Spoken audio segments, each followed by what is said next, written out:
Karena memang Bani Israel, bangsa Israel itu Pak, itu keturunannya Nabi Ibrahim. Saya singkat di Ibrahim saja. Nabi Ibrahim itu keturunannya Nabi Nuh. Dari siapa? Dari darahnya Syam. Turun. Nanti kalau baca silsilahnya ke atas. Nabi Ibrahim itu punya 2. Ada sebagian mengatakan 3 istri. Ikhtilaf. Istri yang pertama itu orang Mesir, yang bernama Sarah. Istri yang kedua dari Palestina, hari ini yang sedang bergolak, itu bernama Hajar. Sedangkan istri yang ketiga bernama Qaturah atau Qunturah. Ikhtilaf ulama. Kita sebut yang 2 saja. Dari pernikahannya dengan Hajar melahirkan putra yang bernama Ismail alaihissalam. Ismail tidak pernah melahirkan keturunan yang menjadi nabi kecuali Nabi kita Muhammad sallallahu alaihi wasallam. Saya singkat saja. Dari Sarah lahir anak laki-laki bernama Ishak. Ishak itu adiknya Ismail, beda ibu. Ishak punya anak namanya Yakub. Yakub ini Allah berikan gelar Israel. Di dalam bahasa Ibrani, apa itu bahasa Ibrani? Bahasanya Nabi Ibrahim. Ibrahim bukan orang Arab. Ibrahim itu lahirnya di Ur Kaldani, Babilonia, Mesopotamia. Hari ini disebut negara Irak.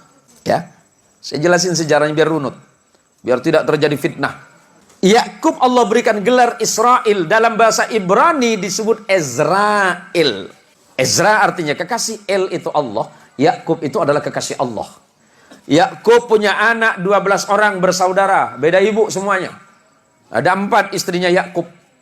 Yusuf bersaudara 12 orang yang disebut Bani Israel. Yakub diberikan gelar Israel, anak keturunannya 12 anak yang bernama Yusuf bersaudara disebut Bani Israel atau keturunannya Israel.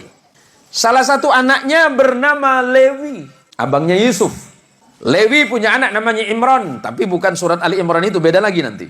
Imran punya anak 2 nama. Nabi ada 2 anak dari Imran, dua-duanya jadi nabi. Musa dan Harun alaihissalam. Abangnya Yusuf namanya Yahuda. Yahuda itu turun punya anak namanya Daud alaihissalam. Daud punya anak Sulaiman. Terus turun ke beberapa nabi. Punya anak namanya Imran, yang kemudian menjadi nama surah Ali Imran. Imran punya istri namanya Hana. Imran dan Hana punya anak namanya Maria atau Maryam dalam Quran. Maryam punya anak tanpa menikah yang bernama Isa bin Maryam. Nabi Muhammad sallallahu alaihi wasallam keturunan langsung dari Nabi Allah Ismail melalui jalur ibu yang dari Palestina. Nabi Ismail menjadi Arab bukan karena Ibrahim, tapi karena ibunya yang dari Palestina. Biar jelas. Kemudian menikah dengan perempuan Arab dari Bani Jurhum. Melahirkan anak yang bernama Haidar. Turun sampai kepada Adnan. Turun. Nanti sampai kepada datuk Nabi yang bernama Abdul Muttalib. Abdul Muttalib punya putra yang bernama Abdullah. Abdullah punya putra yang bernama Muhammad sallallahu alaihi wasallam. Apa yang mau saya jelaskan?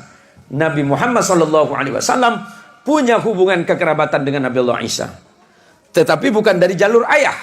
Kalau jalur ayah berarti Ibrahim. Ya, dari jalur ayah Ibrahim. Tapi neneknya beda. Nenek moyangnya beda. Nenek moyangnya Isa itu bernama Sarah. Sedangkan nenek moyang baginda kita Muhammad sallallahu alaihi wasallam itu bernama Hajar. Biar jelas. Biar tidak ada fitnah di antara orang-orang yang tidak paham tentang sejarah. Nah tadi